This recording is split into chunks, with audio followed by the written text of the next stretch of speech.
Hi everyone, Lauren here from Graffiti Cuisine. Wally and I are launching our new YouTube channel called Awww. Real quick, Jesc just means eat in Polish. That's enough of that right now. Today we're going to talk about poached eggs and how to poach them in a really convenient, easy way, setting yourself up for a lot of success. Thanks to Teresa Hansen for asking us about this. First, we have about 2 quarts of water that has come to a boil. I'm going to turn the oven down to low so I can take that off a boil and turn it into a simmer. Because I have a glass cooktop and it's an electric stove, this burner will retain a whole lot of heat and won't bring that temperature down right away. So I just moved it off the burner temporarily.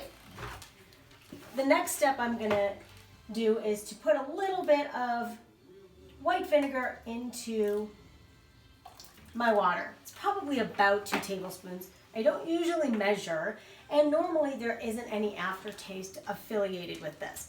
But what this does is it helps to tighten up the egg white and kind of keep your egg in one solid piece instead of floating away.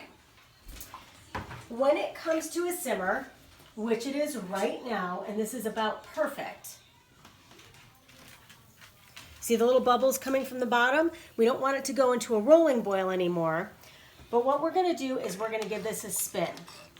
We've already cracked our egg in a custard cup. Totally recommend you do that so that you have control in a custard cup, in a teacup, in a coffee cup.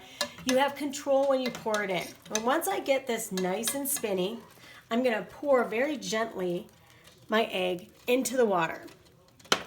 At this point, I'm really going to just let it sit. About 3.5 minutes is a good time for a perfect poached egg. Personally, I like mine done a little bit longer, so I'm going to set the timer to 5.5 minutes.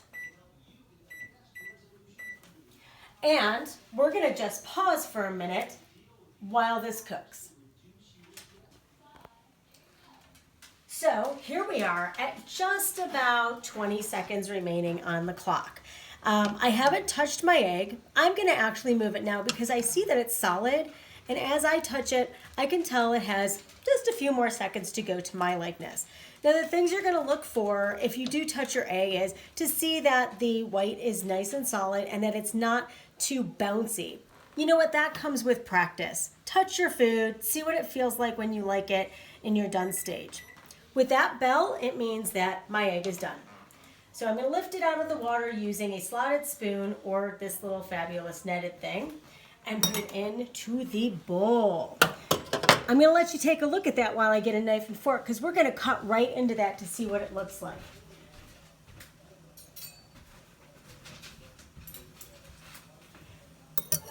It's nice and firm and it should be nice and runny when I open it up, and it sure is. And for me, it's cooking a little bit just on the edges, and that's how I like it. A minute less, and you will get less of that cooked around the edges and more runniness, but you should have a fully cooked white. What do I do with this? Well, you know, just eat it. An easy way to serve this is just over some buttered toast, but of course you can make it with a hollandaise. Serve it over a delicious salad tossed with a lovely vinaigrette. And of course, you can make a quinoa bowl.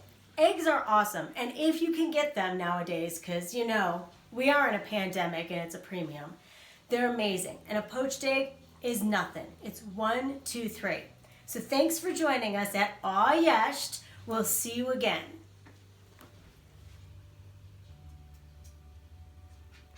Have questions for us at Graffiti Cuisine while you're watching Awww? Comment below on this episode post or reach us at graffiticuisine@gmail.com.